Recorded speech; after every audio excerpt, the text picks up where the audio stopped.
Thank you, Mr. Speaker, sir. And I thank the honourable member for the question asked. Yes, indeed, a very important question for us as a nation.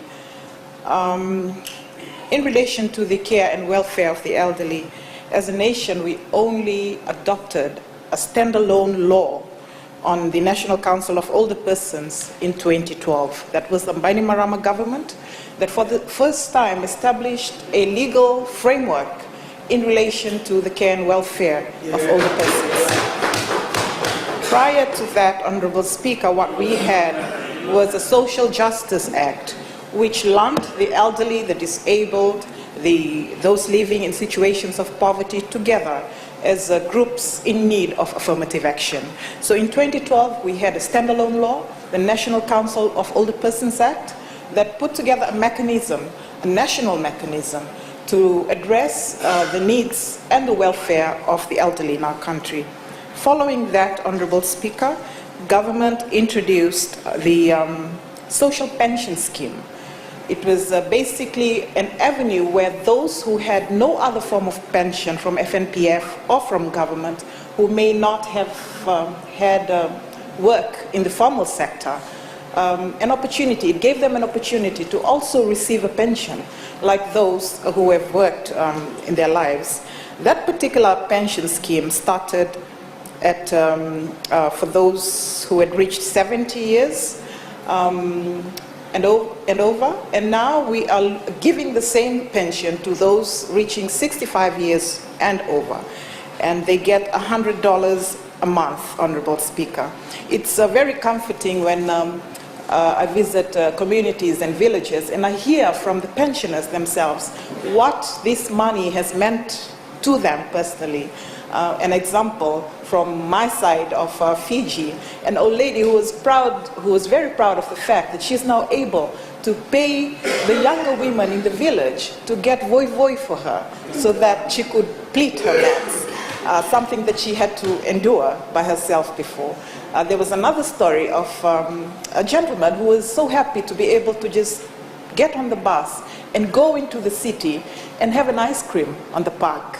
Those stories, Honourable Speaker, it may seem like a mundane thing for most people, but it means a lot to the elderly, and it's something that we are proud of as a government, to be able to provide that level of dignity to the elderly of our nation.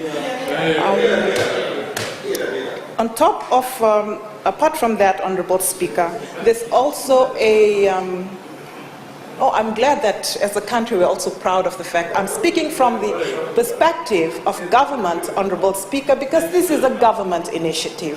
We would have to carry out a national survey to see what the whole nation thinks about this. So I wouldn't want to infer, I wouldn't want to put an inference in this. Apart from that, Honourable Speaker, there's also a bus fare subsidy that started back in 2011, 2012. Honourable Speaker, it was an opportunity for the elderly also to get subsidy on bus fares. At the moment, from the current fiscal year, it's a top-up on their cards, on their bus cards, worth $40 every month. Honourable Speaker, the bus fare subsidies, apart from the bus fare subsidies, Honourable Speaker, we also have now, from this financial year, the insurance scheme. It's basically targeted at all those who receive social benefits from the ministry, including the social pensioners. The insurance protection, Honourable Speaker, it makes them eligible for money up to $3,000 in the case of an injury, or where there's a fire to their homes, or if they do pass away, the family gets money for funeral assistance up to $1,000, and for those 70 years and under, they get $3,000 on top of that as a form of life insurance. Again, it's something that the elderly persons in our nation may not have been able to afford if government hadn't stepped in to assist them in these regards.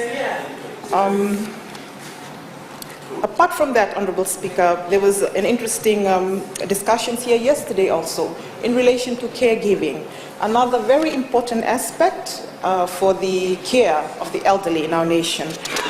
As you would know, Honorable Speaker, we have 3 state homes for the elderly around the country, and there are also a number of non-state homes that do care for those elderly persons who may not be able to take care of themselves and may not have loved ones to take care of them. The need for caregiving in our country is real. And as we venture into the next maybe 20, 30 years, this need could be an emergency, basically. So as a ministry, we are now looking into how we can encourage members of the community and loved ones to take care. How can they take care of the elderly in their own communities? To do this, we've partnered with APTC to come up with a community caregiving training package that we've launched on the island of Ovalau last year. And we are doing another 3 trainings in Yasawa in March this year. And we will go on from there. We're doing basically surveys in these communities, looking at families that have elderly persons in their homes and may need to look after these elderly persons. So we've partnered with non-government organizations to come up with this training to empower people living in communities, in the various communities around the country, empower them to be able to look after the elderly in their own homes. As for the formal homes, the state homes and the non-state homes, we've launched last year a minimum standards for the homes. It basically addresses the standards that we see should be applied in every home for the elderly around the country. Honorable Speaker, in a summary, that's what we are doing as a government to address the welfare and care for the elderly in our country. Thank you, Honorable Speaker.